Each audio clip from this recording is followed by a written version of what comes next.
This is Youth Speak 2, and we will have Asia Rebecca Tundo from Soka University, Japan, to share on the topic Students' Activism Within Higher Education, Transforming Advocacy and Inclusivity for Social Change.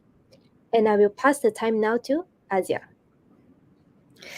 Thank you, Yang. Hello, everyone. So as Yang said, I'm Asia, and I will be talking about students' activism.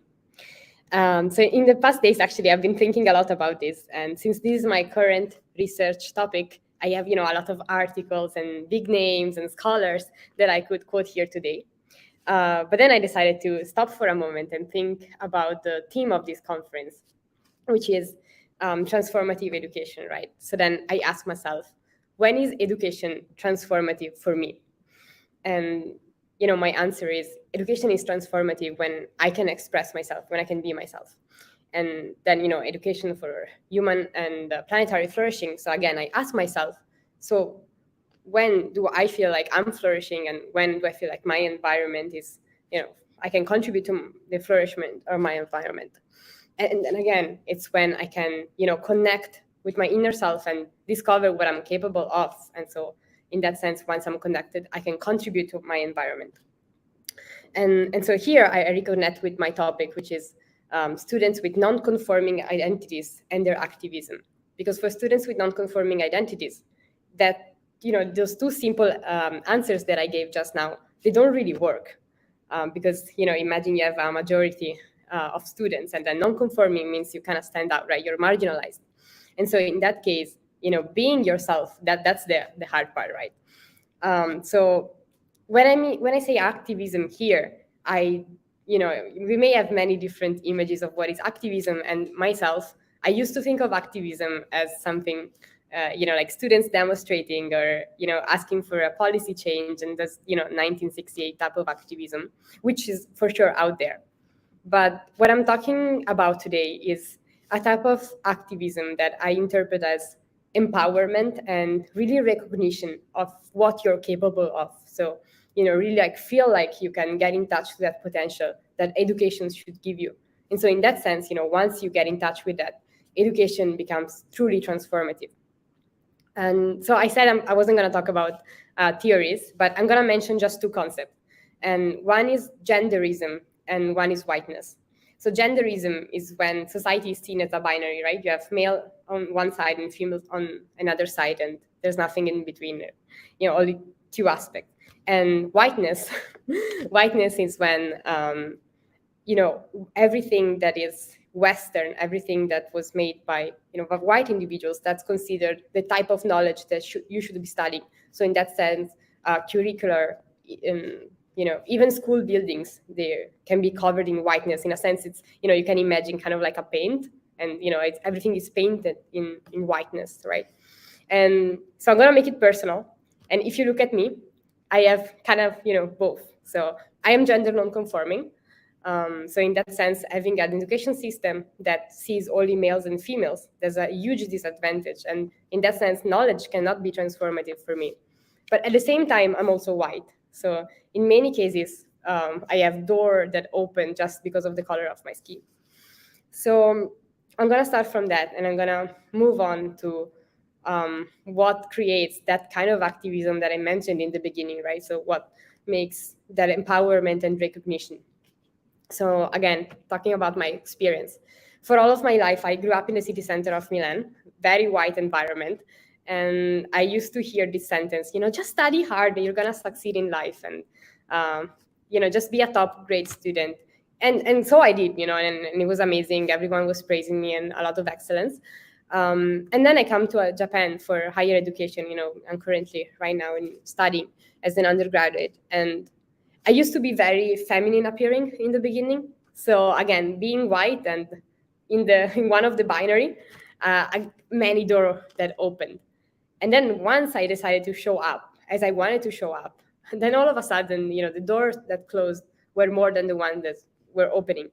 And so I'm here today talking, and I will be talking about one of the projects that I initiated. And I'm talking as someone who thinks that, has found that empowerment and that recognition, right? So I want to share a bit of why and how. And so I'm going to move on and talk about educators, because educators as well, they can have an image of what is the ideal student. And at the same time, they can also be subject to that same category, right? Like if we think of educators that are either male or females, or educators that are, white and cisgender, again, we have all of these ideal images that we put on educators. And so in my case, I'm studying at Soka University, which is based on the value creating pedagogy. And we have these so-called Soka educators. So I'm not going to get into that. Please Google it later. But I'm going to tell you how Soka educator impacted me. And so, again, when we're talking about students with non-conforming identities, it's one of the important things is understanding social identities first, right? Before stepping into activism. And so in my case, Soka educators helped me figure out what does it mean to have a social identity within higher education. And so then what does it mean having a social identity outside in society? And also, what is the role of power, when we talk about power, and how, the two things relate to each other. And at the same time, it's taught me a lot about resistance.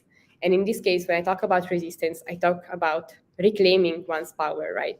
And so here again, I recognize to that, gender non-conforming students, or ethnicity non-conforming students, or religion non-conforming students, like you can put whatever non-conforming identity you want, and how, it becomes a matter of activism within higher education. Why are we even talking about this in higher education? And so I want to spend a few words about my project that, along with other classmates, we started here in Soka University, thanks to Soka educators. And so this project is called Activism, and it's basically the combination of two words, not very original, that's art and activism. But what it really does, it's really give a platform for students with non-conforming identities to find their voices. So what I've been saying so far is that in the field of academics, it's really difficult for students with non-conforming identities to find representation, right? Maybe if we look at the field of arts, maybe easier, right? Like I could be, I could easily be an artist. That would be, quite easy. But when it comes to academics, all the articles that we read, all the research that we find is usually very much dominated by a certain category of people, right? So what activism does is really trying to connect students to that part that they want to show, and give a platform where students can find their own voices and can connect to that deep potential inside of them. And so like we created this series of workshops where students could really, start to think about what do they want to say. And, when students are given that chance, sometimes, they came to me and say like, oh, I can do that. I can go on stage and present on a symposium. Is that allowed? Aren't, those spaces just for professors, and in that, like, certain types of professors? So I would like to close all of this, since we're running out of time, with one quote from the founder of my university that I think fits perfectly the theme of this conference. And so I quote from Daisaku Ikeda. I urge you to understand that your mission is to acquire the wisdom that will enable you to use all forms of power for the sake of the happiness and peace of humankind. Know yourself, and armed with that knowledge, study. I want you to think of all things in relation to yourself as human beings, to re-examine the meaning of knowledge, technology, and art to humanity, for only these can revive and restore humankind. So I think only in this sense, education becomes transformative. Thank you. Oh, that's amazing. I have miscalculated the time. So since looks like I have a bit more time here, I will expand a bit more on my project since I've cut short. So I want to discuss more about activism and how that activism was really fundamental, especially into leading me to study and research more about students with non-conforming identities and their activism. So last year we were able to have inside my university a symposium, and how usually you go to conferences and you kind of like see the same kind of people presenting, right? And what we did is, first of all, we held these workshops where students came together, and not everyone considers themselves an artist, but everyone has something to say. So what we did was putting together people who can like draw, dance, sing, and people who, you know, were coming from, let's say, a minority culture in their home countries, or, you know, again, maybe gender non-conforming, or minority in their religion, and so on. And, you know, working together, they made performances or visual art projects, or at the same, you know, they made visions of what could happen in higher education. You know, they created like visually art that could represent how would education look like if this policy was made, and so on. And through this process, it was 1 semester long, and through this process we had, you know, students who were coming from very difficult situations back in their home countries, for example, and they were given for the first time not only a space to, you know, discuss, but a platform that was official. So it's one thing to discuss with your friends, and that already allows you to connect, right? But in an academic setting, having the, you know, the possibility to really speak in front of an audience about what matters to you, what social justice issue is important to you, that really creates you know, a form of empowerment that then allows you to show up differently from that moment on.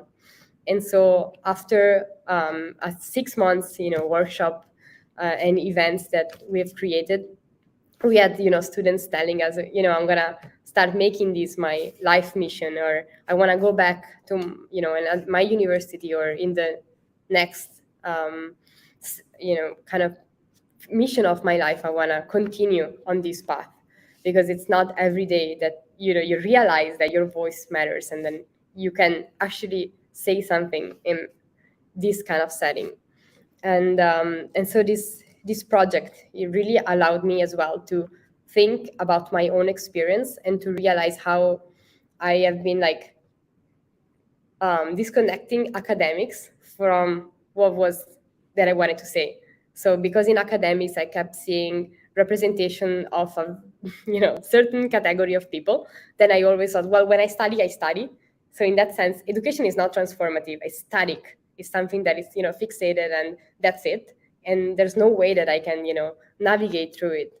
And yeah, when I'm, you know, by myself, then yes, then I can explore, and I can find empowerment. So in that sense, I think through this process, and again to the presence from the presence of Soka educators, I really started to understand why it's important to research this academically.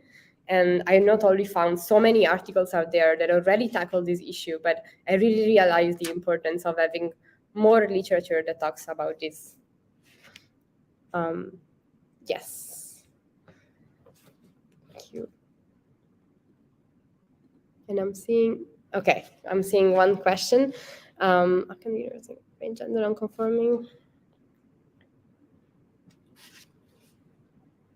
I think, that's a very good question, and I've always thought that the key to this is to start by not just considering specifically gender non-conforming and LGBTQA issues, but to kind of like start tackling any form of non-conforming identity, and then, you know, give power to each student to really make it personal, because it's really, you know, what is hurtful for me may not be for another student. So I feel like if understanding of one's social identity is the best learning that we can get from educators, and, you know, this allows them to connect.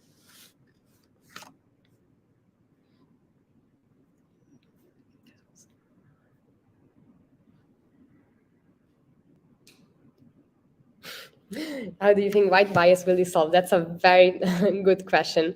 It took some time for me as well, and I think what I can do, for example, as a white person, is to call it out every time I see it. So to give a very practical example, in the symposium that we held, we made sure, me and the other students and educators who made it happen, we made sure that there was no possibility for uh, any whiteness to appear, if that makes sense. So in that sense, I feel like in order to dissolve it, we need to take action first. And again, as a white person, to just call out when I see it.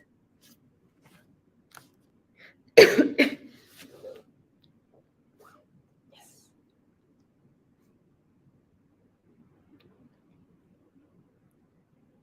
Okay. There are no more questions, maybe.